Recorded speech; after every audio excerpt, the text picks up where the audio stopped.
Next beads 4mm size purple colour, each line 100 rupees పడుతుంది. ఇంకొక ఆనెక్స్ బీట్స్లో ఇంకొక షేడ్ అండి, వైట్ అండ్ పర్పుల్ కాంబినేషన్ ఉంటుంది, మంచి లావెండర్ కాంబినేషన్ కూడా ఉందన్నమాట ఇందులో.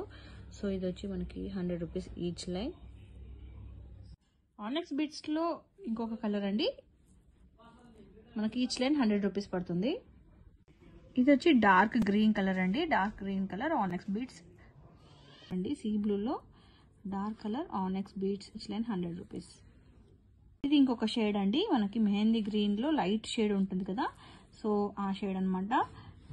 Each line 100 rupees, 3mm size ఉంటుంది. గ్రీన్లో వన్ మోర్ షేడ్ అండి, ఆనెక్స్ బీట్స్ 4mm సైజు, మనకి ఈచ్ లైన్ 100 రూపీస్ పడుతుంది.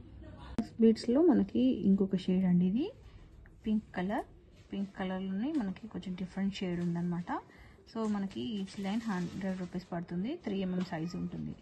నెక్స్ట్ బీట్స్లో 4mm సైజ్ అండి, మెరూన్ కలర్, మనకి ఈచ్ లైన్ 100 రూపీస్ పడుతుంది. లైట్ స్కై బ్లూ కలర్ అండి, ఆనెక్స్ beats 4mm size, each line 100 rupees. Blue colour onyx beats 4mm size. One more beautiful collection అండి, ఆనెక్స్ బీట్స్లో multi colour combination అనమాట, each line 100 rupees, 4mm size. ఇది వచ్చి dark green colour అండి, dark green colour onyx beats